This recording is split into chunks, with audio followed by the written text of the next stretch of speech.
we don't disagree with. It's looking at nature as well.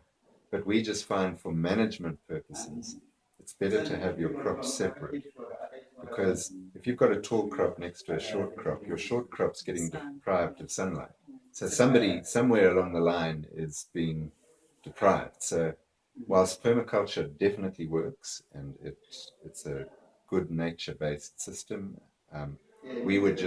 our management system requires that we put things separately. We'd rather have them separately so that you can give them the high individual management that they require. So we're not saying it's wrong, but that's not what we teach. And what about, okay, you use a lot of that mesh to feed the earth again in between crops, but what about the use of compost? Yes, we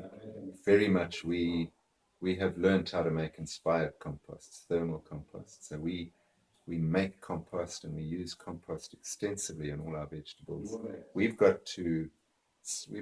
learned now how to grow maize or any crop without any use of synthetic fertilizers at all, just composts, and we're getting outstanding yields of up to 8 to 10 tons a hectare just with compost. So we would want you see the poor people cannot afford fertilizer, so we can teach them how to be totally self-sustaining with what they've got in their hands. They've all got material in their hand that they can make compost with. So we teach them how to make compost. We teach them how to use top dressings made out of chicken manure soup or Russian comfrey juice. And so that brings the nitrogen. So they can actually produce a crop without buying a bag of fertilizer. And then we can teach them also how to use open pollinated variety seed, where they don't even have to go and buy seed anymore. They can virtually grow a crop without spending $1, just using their labor will be their only cost. And so the earth doesn't get depleted crop after crop after crop, or do you alternate different varieties? We must rotate. You must rotate your cereals with your legumes. And in vegetables, we rotate the different families of vegetables, the brassicas and the solanaceae. We rotate those. So rotations is very important. But we leave the crop residue after every crop. We leave it where it is. And you don't turn the soil? Never turn the soil. We just dig hole. We plant in exactly the same lines again. And we don't turn the soil over at all. You see, turning the soil over, plowing, is so detrimental. In nature, in the top 15 centimeters of your soil, you have what are called aerobic organisms. They're primarily worms and beetles, but they are organisms that breathe. They need oxygen. And then deep in the soil, God has put anaerobic organisms. These are organisms that don't like oxygen. Now, these are the organisms where your nutrition has to pass through their body. Some you can't see, they're bacteria and stuff, but it passes through them and turns that nutrient into the form that a root can take up. They are so critical to the cycle in the soil, the fauna and flora in the soil. So when we come along and we plow, we bury our aerobic organisms, we suffocate them, we kill them. And the anaerobes come to the top where they're not efficient, where they're now exposed to oxygen, they're not efficient. So by the act of plowing has in one fell swoop destroyed what God has put in nature. And it's cost us money to do that. And what if the ground has become very hard and because of dryness, or it has really become very hard?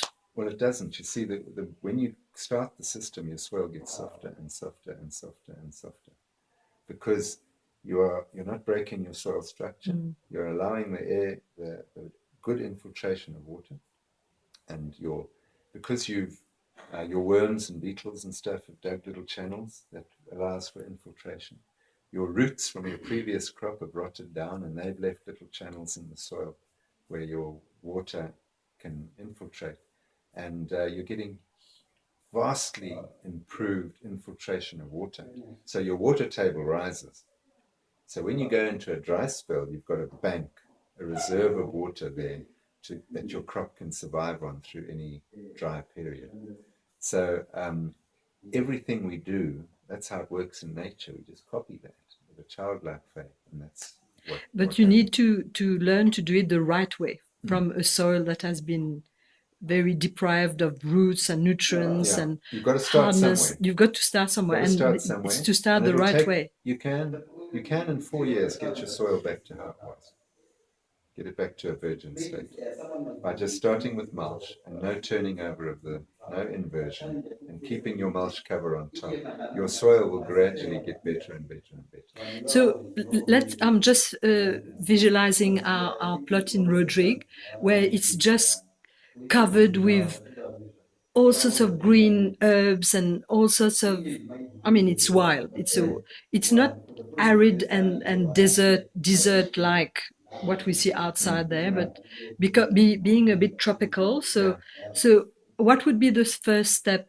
Because the idea would be to come and clean everything, just take out the roots or anything that takes space or is an obstruction to getting a clean, let's say 1,500 square meter of land. I'm just going to see if I can find